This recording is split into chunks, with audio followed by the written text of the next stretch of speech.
fim de linha, fim de papo, acabou a carreira de Felipe Melo, que hoje, nessa sexta-feira, anunciou ele próprio nas redes sociais o fim de uma longa carreira que começou no Flamengo, passou por seleção brasileira, por times da Europa, pelo Palmeiras, com uma fase muito vitoriosa, e também pelo Fluminense, onde acabou sendo campeão da Libertadores, campeão da Recopa, bicampeão carioca, e jogou o ano de 2024 já com menos espaço, com menos relevância, e o contrato terminando no fim de 2024, ele não teve esse compromisso renovado pelo Fluminense, e agora, hoje é dia 24, né? 24 de janeiro, ele anuncia que não vai mais permanecer como jogador de futebol. Está encerrada a carreira de Felipe Melo, que tem... Deixa eu só citar aqui alguns números bem relevantes dele, muito rapidamente. O último time dele, o Fluminense, ele atuou em 108 jogos, marcou 3 gols, conquistou a Libertadores, Recopa, bicampeonato carioca 22 e 23, e obviamente, encerra essa carreira, na minha opinião, como um dos grandes ídolos do Fluminense dos anos 2000. Né? Indiscutivelmente, conseguiu se tornar ídolo no Fluminense. No futebol europeu, ele tinha jogado pelo Almeria, pelo Racing Santander, Mallorca, Juventus, Fiorentina e Galatasaray, e chegou à seleção brasileira, onde jogou a Copa de 2010, até com uma participação polêmica, em que foi imputada a ele até uma certa responsabilidade pela derrota do Brasil nas quartas de final, aquela altura, contra a França, né? O Brasil foi eliminado pela França. Com a Holanda, com direito a uma expulsão do Felipe Melo no segundo tempo, quando ele pisou num adversário, o Brasil ficou com 1 a menos e acabou sendo, de uma certa forma, de fato, decisivo negativamente na eliminação do Brasil. E antes desses clubes que eu citei, dos clubes brasileiros, ele tinha passado pelo Flamengo, onde ele começou a carreira, teve até um certo destaque do Flamengo no início, e passou por Grêmio, Cruzeiro, e aí acabou subindo de produção quando foi jogar na Europa como volante. Gente, Felipe Melo, eu acho que, já falei aqui sobre a parte dele do Fluminense, terminou, eu considero que o Felipe Melo, embora tenha feito um ano ruim em 2024, ele terminou por cima, né, porque não chegou a se arrastar demais. Ele viveu um último semestre muito ruim, acabou até sendo responsabilizado numa derrota para o Botafogo, né, porque cometeu um erro no último lance, o Luiz Henrique fez o gol. Mas eu acho que o Felipe Melo acabou optando nesse fim aí, nessas últimas semanas, por não ir para um clube menor. Agora ele tinha propostas até para estar em clubes menores, ou clubes que não eram do primeiro escalão do Brasil, mas ele optou por terminar dessa forma que, a meu ver, ainda preservou bastante da imagem dele. O Felipe Melo termina deixando uma última imagem de campeão da Libertadores, campeão da Recopa e ídolo num dos gigantes brasileiros, que é o Fluminense.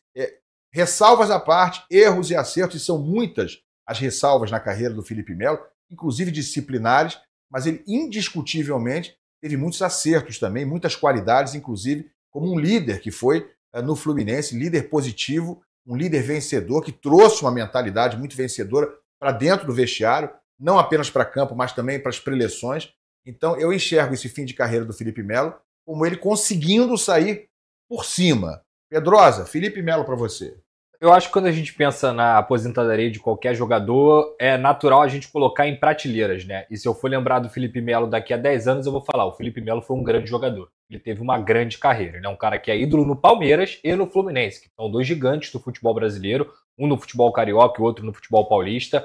Teve esse episódio da Copa do Mundo, mas só de jogar uma Copa do Mundo já mostra também como foi um grande jogador tecnicamente falando. Os descontroles, as polêmicas também fazem parte do personagem Felipe Melo, até mesmo lá na Turquia, quando teve um episódio até com a torcida adversária invadindo o campo para pegar ele. Mas na Juventus também jogou bola tecnicamente. Pode se parecer até, o Felipe Melo batia, mas jogava muita bola também, tá? O Felipe Melo não pode ser encarado só como um jogador que em algum momento foi violento, foi agressivo. Tinha qualidade com a bola no pé. Era um volante que construía muito bem, que sempre teve cabeça em pé. E nessa fase final como zagueiro, acho que ajudou bastante o Fluminense dentro de campo também. Até mesmo no estilo Fernando Diniz, porque era um dos poucos caras que buscava uma bola longa, que fazia uma inversão de jogo e que conseguia ajudar o Fluminense dentro e fora de campo. Então, repito, penso no Felipe Melo como um grande jogador, como um cara que teve uma grande carreira. E o pacote polêmico faz parte também do futebol. E aí, Matheus?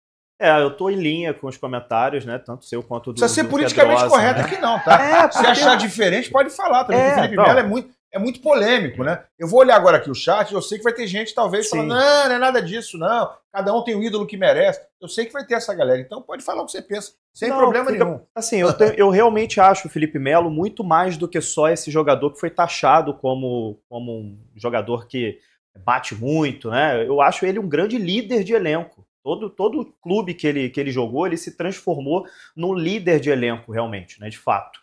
Defende muito os seus, né? Todo mundo fala muito isso do Felipe Melo. É um jogador realmente que não chegava leve, né? Isso aí é fato.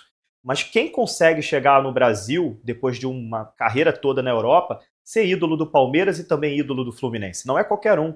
Né? É o que o Pedrosa falou, daqui a 10 anos a gente vai lembrar do Felipe Melo como campeão da América pelo Palmeiras e também pelo Fluminense. Então, assim, os torcedores rivais não gostam.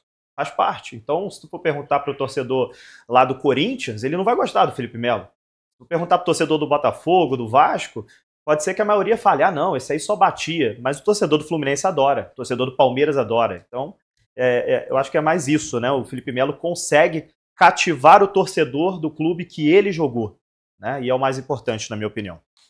E não é só no Palmeiras e só no Fluminense. No Galatasaray, ele é um deus, né? Sim. O Galatasaray toda hora homenageia o Felipe Melo. Botou uma postagem hoje, depois do anúncio do Pitbull, né? Como ele é conhecido no Fluminense, já era também assim no Palmeiras.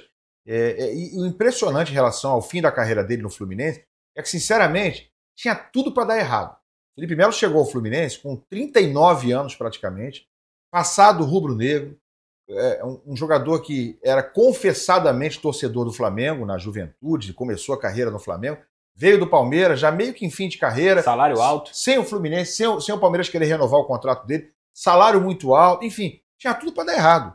Muita gente desconfiada, os torcedores do Fluminense falando, pô, esse cara, esse flamenguista vai vir para cá.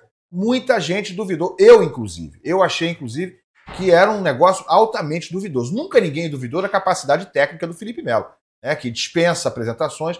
Foi um jogador de seleção brasileira, importante, apesar do incidente, vamos chamar assim, do que aconteceu na expulsão dele em 2010. Porém, ele no Fluminense, aos 39 anos, era aquele cenário que você fala assim, a chance de dar errado é imensa e a de dar certo é pequena. Pois deu certo, pois ele na primeira entrevista coletiva dele no Fluminense, isso aí está rodando hoje na internet, as redes sociais, disse o seguinte, vim aqui para ser campeão da Libertadores, e foi meio que, houve muito deboche e ironia em relação disso, na primeira coletiva dele em janeiro de 22. Aí ele enfileirou título carioca que o Fluminense não via há 10 anos, bicampeonato carioca em 23, os 2 títulos sobre o Flamengo, foi campeão da Libertadores contra tudo e contra todos, quando ninguém acreditava, realmente não era um time favorito o Fluminense, e depois campeão da Recopa. Então, meus amigos, tem que tirar o chapéu, tem que dar a mão à palmatória, a meu ver, pelo menos, principalmente quando você vê o que o Felipe Melo fazia fora de campo no Fluminense, e foi tão ou mais relevante do que ele fez dentro de campo. Dentro de campo, ele foi um jogador com brilhos esporádicos, né, com algumas partidas muito boas, com atitude, representando o torcedor dentro de campo, mas principalmente a liderança que ele trouxe para fora, né, o discurso vencedor, as sacudidas que ele dava dentro do vestiário. Eu tenho que destacar algo aqui sobre o Felipe Melo, né, que é o seguinte, eu nunca vi o Felipe reclamar de ser reserva no Fluminense. Nunca vi. Nunca vi ele criar caso, ao contrário, ficava no banco de reservas, liderando ali também, né, agitando, muitas vezes invadindo o campo, enchendo o saco da arbitragem, né, de vez em quando exagerando muito, passando do ponto. Isso tudo é verdade. Tudo que o torcedor adversário achar de ruim em relação a isso, faz parte. Mas os tricolores se sentiam muito representados.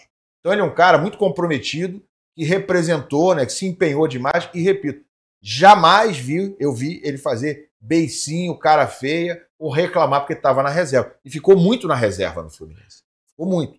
E aguentou o tranco, aceitou. Não fez igual o Marcelo, por exemplo, no fim da carreira. O Marcelo poderia ter saído melhor do Fluminense, né, Pedrosa? Não, o Marcelo tinha tudo para ser um dos maiores ídolos da história do Fluminense. Não que ele ainda não seja um grande ídolo, né? Mas o episódio final ele acabou manchando um pouco da imagem do Marcelo, não só para o torcedor tricolor, mas eu acho que para todos os torcedores do futebol brasileiro.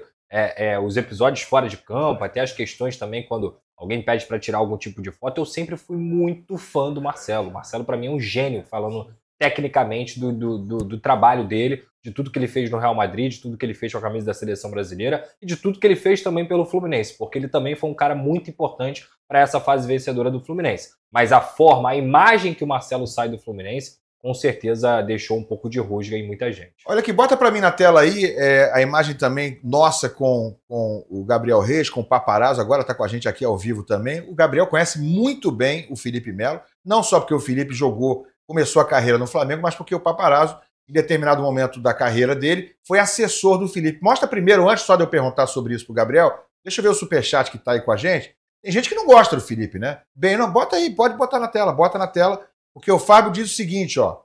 Fábio Pacheco, detesto esse animal, jogador superestimado. E o Fábio, né? A gente respeita todas as opiniões aqui. Embora seja uma mensagem meio desrespeitosa, viu, Fábio? Mas tá tranquilo, né? Aqui é democracia. Então, como o Fábio, muita gente detesta o Felipe. E tem um monte de gente que ama. Como o Flu campeão tá dizendo. Felipe Melo honrou a camisa. O Gabriel sempre foi assim, né? Você que conviveu muito de perto com ele sempre dividiu as opiniões, né?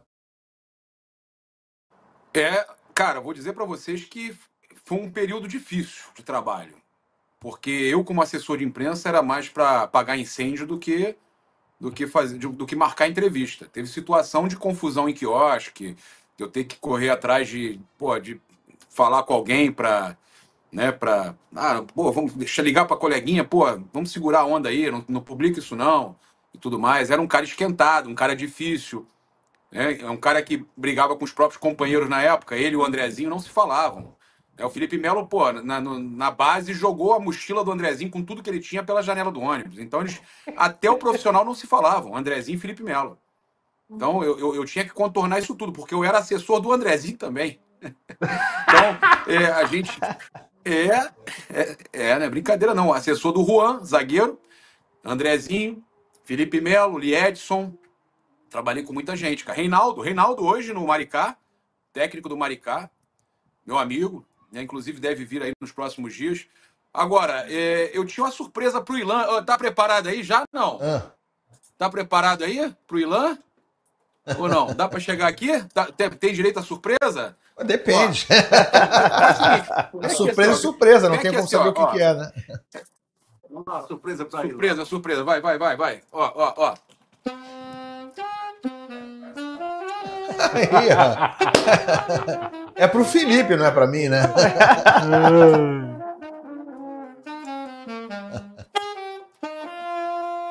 Aí, ó.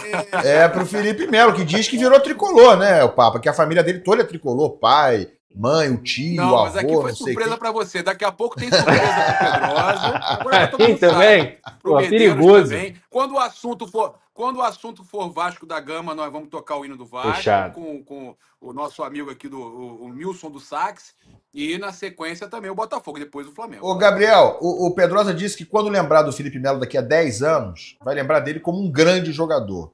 Você concorda com isso? E pode ser sincero, porque o torcedor do Flamengo não gosta do Felipe Melo, de uma forma geral, né?